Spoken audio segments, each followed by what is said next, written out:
시청자 여러분 안녕하십니까? 신축년 맞아서 첫 방송인 것 같습니다. 유한타증권의 유동환 본부장님이십니다. 안녕하십니까? 안녕하십니까?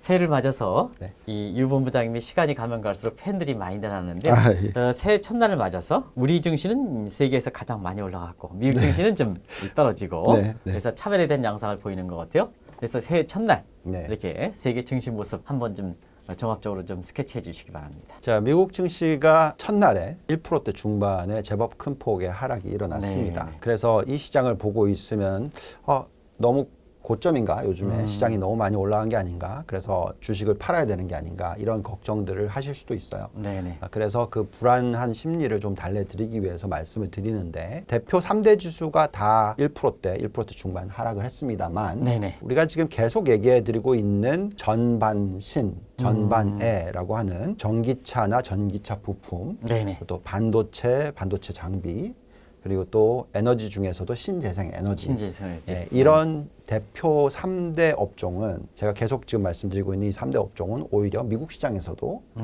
어제 시장에서 상승을 했습니다. 네네. 그래서 결국은 그만큼 초과 수익을 창출하고 있고 우리가 흔히 얘기하고 있는 대장주들이 계속 상승을 하고 있는 모습을 보여주고 있다는 것은 추세적인 변화가 일어났다는 게 아니라 그냥 너무 많이 오른 것 같아서 좀 쉬어가는 정도의 그런 패턴이다라고 생각하시면 될 것 같고요. 그렇기 때문에 이런 부분들이 투자 기회가 되는 것이지 차익 실현하고 도망가야 된다 이게 아니다라고 강하게 말씀을 드립니다. 2021년은 제 개인적으로 생각하기에는 거품의 해다. 네네. 근데 이제 그 거품이 과거에 닷컴 버블이 일어났을 때도 마찬가지지만 대장주들이 거품을 더하는 그런 시기가 나타납니다. 네네. 물론 나중에 어떤 큰 폭락장이 올 수는 있겠으나 그건 지금 전혀 아니라고 생각하고요. 그래서 지금 거품의 해인데도 선택과 집중이 중요하다. 네. 그래서 그 선택과 집중은 아까 말씀드렸듯이 전반신 이런 업종에 초점을 맞추시는 것이 글로벌 투자에 있어서도 유효하다 말씀을 드리겠습니다. 아무래도 이제 올해 증시를 볼 때는 4년 정도 세계 경제라든가 국제금리 시장을 들이밀었던 트럼프 대통령이 가고 바이든 정부 시절이 들어오지 않습니까? 네. 바이든 정부 미국의 경제정책이라든가 금융시장 어떻게 전개할 것인지 좀 말씀해 주시기 바랍니다. 어떻게 보면 새해 첫날 미국 시장이 하락했던 이유 중에 네. 가장 큰 요소가 바이든 정부와 연결이 되어 있습니다. 아시겠지만 이제 5일 날 조지아주 선거가 일어나는데 여기서 민주당이 가져가게 되면 네네. 블루 웨이브가 완성이 되죠. 네네. 그렇기 때문에 대통령, 상원, 하원 다 블루 웨이브 민주당이 가져가게 되면 네네. 이렇게 되면은 좀 적극적으로 법인세를 올릴 수가 있겠죠. 그러면 이제 28%까지 올린다. 네. 이런 얘기가 있으니까 이걸 계산을 해보면 미국 증시에 미치는 영향이 어느 정도냐라고 저희가 이제 모델을 돌려서 계산을 해보면 네네. 적정 가치를 약 한 10에서 15% 정도 깎아먹는 네. 그 정도로 하락시키는 요소로 작용할 수가 있습니다. 네네. 자, 그래서 아마도 특히 대형주, 그 반독점법 관련된 기업들 네네. 이런 쪽에서의 하락률이 어저께 제법 크게 나타났다라고 말씀을 드리겠습니다. 그런데 그걸 제외하고요. 지금 현재 미국 시장을 들여다보면 올해 한 해 유동성만 가지고 계산하면 한 10%대 초반 그리고 펀더멘탈로 계산하면 약 한 7에서 8% 정도 추가적으로? 추가적으로 네네네. 상승할 수 있는 여건을 가지고 있다라고 말씀을 드릴게요. 네네. 자, 여기서 만약에 바이든 이 정권이 상원을 갖다가 가져가지 못할 경우 즉 공화당이 이길 경우에는 네네. 실질적으로 법인세를 올리는데도 속도가 필요할 것이고요. 시간이 걸릴 것이고요. 또 반독점법을 시행하는데도 시간이 걸릴 겁니다. 네네. 그렇기 때문에 실질적으로 이익이 깎이는 폭이 그렇게 크지 않을 수가 있어요. 그렇기 때문에 이런 상황에서는 이번 5일 날 어떤 결과가 나오는지 지켜보시면서 그 결과가 나오기 전까지는 저는 바벨 전략이라고 해서 대형 성장주도 가져가고 그다음에 중소형 가치주도 가져가고 이렇게 양쪽을 가져가는 그런 전략이 적절하다고 얘기를 하고 있고 사실 상원을 가져간다 하더라도 제가 볼 때는 그 법인세 올리는 속도가 그렇게 빠르지 않을 것이기 때문에 네네. 지금 현재 저희가 들여다보는 대표 빵 마가 기업들의 적정 가치가 지금보다는 적어도 20%에서 한 50% 정도 더 오르는 게 적절한 가치.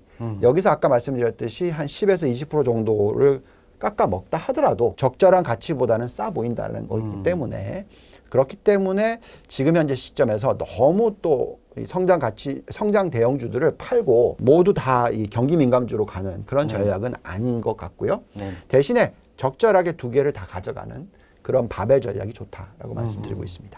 역시 그 연초 들어서 한국 증시가 동학개미의 힘 때문에 굉장히 뜨거운데요. 네. 한국 증시 관련해서 좀 말씀해 주시기 바랍니다. 네. 사실 한국 증시냐 미국 증시냐 이런 것을 이제 구분하기보다는 네네. 저는 지금 현재 시점에서 모든 어떤 종목들을 집어넣고 모델링을 했었을 때 어떤 업종이 좋아 보이느냐가 가장 중요합니다. 네네.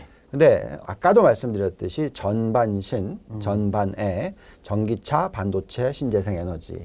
자, 이 대표적인 세 개 업종이 지금 저희가 돌리는 모델상으로는 가장 좋아 보입니다. 네. 자, 그래서 그런 업종들에 초점을 맞추다 보니까 당연히 한국이 이 세 개 업종을 다 들고 있어요. 그렇다 보니까 그만큼 매력도가 있고 그만큼 또 많은 분들이 투자를 해도 좋아 보이는 것이기 때문에 한국 증시에 대해서 계속 좋게 말씀을 드리고 있습니다. 지금 뭐 전기차나 전기차 부품 관련돼서 뭐 전기차 배터리 첫날 정말 한국 증시 핫했던 종목들이 다 이쪽이었고요. 네네. 또 반도체도 마찬가지입니다. 반도체 장비는 조금 쉬었다가 삼성전자, SK 하이닉스 상당히 큰 폭으로 상승하는 모습 보여줬었고요. 또 신재생 에너지 관련된 한화솔루션, 현대에너지솔루션 이런 종목들이 또 큰 폭으로 상승하는 모습 보여주고 있습니다. 그래서 이런 부분은 한국 종목들만이 아니라 지금 미국 종목들도 마찬가지로 지금 테슬라, 중국의 니오, 또 반도체 장비 관련돼서 뭐 앱티브 등등 배터리 관련된 기업들도 올라가고 있고요. 네. 관련된 ETF도 상승이 높습니다. 또 반도체로 보면 또 램 리서치가 또 상승을 하는 모습, 반도체 장비 쪽, 또 마이크론도 상승을 하고 있고요. 또 신재생 에너지 관련돼서는 뭐 미국으로는 퍼스트 솔라가 있고, 네네. 또 중국으로 보면 진코 솔라, 다초 뉴 에너지, 캐네디안 솔라 이런 것들이 대표적인 대장주들인데 네네. 다 상승하는 모습 보여주고 있어요. 그래서 네네. 계속 말씀을 드립니다만 한국을 왜 좋아하느냐? 이거는 지금 업종이 좋기 때문에 그렇다. 그래서 한국 증시도 계속해서 상승을 할 수 있을 것 같고 네네. 지금 봤을 때 코스피는 3,300 정도는 올해 시도를 한다라고 판단하고 있습니다. 대체로 보면 이 동학개미라든가 또 미국의 주식이라든가 해외 주식에서 왔던 서학개미 입장에서는 주가가 올라가는 것만 지금까지 봤지 네. 내려가는 것은 아직 뼈아프게 경험하지 않는 상태거든요. 네. 개별 종목이 무서운 것은 주가가 떨어질 때 굉장히 리스크를 당신이 져야 된다는 입장이거든요. 네. 그래서 올해는 선택과 집중에 포함되지 않은 업종들은 주가가 다른 모습을 전개될 가능성이 높지 그렇죠. 않습니까? 작년에 유 본부장이 운영했던 금융상품이 굉장히 퍼포먼스가 좋지 않습니까? 같이 함께 좀 말씀해 주시기 바랍니다. 종목 선별이 굉장히 중요한 타이밍이다라고 말씀을 드리는 것은 이미 네네. 벌써 작년 하반기부터 나타난 모습입니다. 8월부터 시작해서 연말까지 보시면 네네. 실질적으로 미국 증시가 그렇게 퍼센트지로 봤을 때 많이 올랐느냐? 그렇진 않았어요. 그렇지만 제가 운영하는 상품의 수익률은 거의 20%가 들어왔다는 거거든요. 심지어는 어떤 케이스는 30% 정도 들어온 케이스도 나옵니다. 그게 무슨 얘기냐면 그만큼 이제 종목 선별, 업종 선별이 중요하죠. 근데 이거를 개인 투자자들이 발빠르게 가기가 상당히 좀 어렵습니다. 자, 그래서 저는 계속 말씀을 드리지만 사실 너무나 전문가들이 신뢰도를 많이 잃었던 건 사실인데 네네. 그래도 전문가들이 매일 하는 일이 그런 것이기 때문에 좀 믿어주셨으면 하는 그런 말씀을 드리겠고 어제도 마찬가지죠. 어제도 미국 증시는 1%대 중반이나 빠졌는데 네. 해외 투자하시는 분들이 굉장히 좀 어려움을 겪으셨을 수도 있겠지만 지금 저희 랩 상품은 거의 수익률이 안 깎였어요. 그러니까 그만큼 이제 선택하는 종목들이 중요하게 네, 되는 네, 네. 그런 시나리오입니다. 여기서 이제 또 한 가지 생각하셔야 되는 게 한국의 지금 가계 부채 비율이 워낙 높아요. 네. 이럴 때는 미국에서도 2007년, 2008년도에 비슷한 가계 부채 비율일 때 한번 위기가 터졌습니다. 자, 이러면 이제 엄청나게 큰 손실을 입을 수도 있는 구간이 만들어질 수도 있어요. 네네. 자, 그렇기 때문에 굉장히 조심스럽게 어떤 부채를 일으키고 조심스럽게 적극적으로 투자한다 하더라도 종목을 선별하고 이런 능력을 키우셔야 됩니다. 네. 근데 그게 힘들면 왜냐하면 다른 분들은 자기가 가지고 있는 직장이 있고 거기에 정말 많은 노력을 하셔야 되는 것이지 네. 종목을 들여다보고 공부하는 데 시간을 뺏기시면 오히려 둘 다 안 될 수가 있잖아요. 네. 그래서 저는 또다시 말씀을 드립니다만 이제는 지금 같은 시기에는 전문가한테 맡기시는 게 물론 그 전문가들도 검증을 하셔야 되겠지만 정말 중요한 시기가 아닌가라는 말씀을 드리겠습니다. 네네. 새해 첫 방송 유 본부장님과 저가 같이 인사드리겠습니다. 새해 복 많이 받으시기 바랍니다. 새해 복 많이 받으세요. 고맙습니다.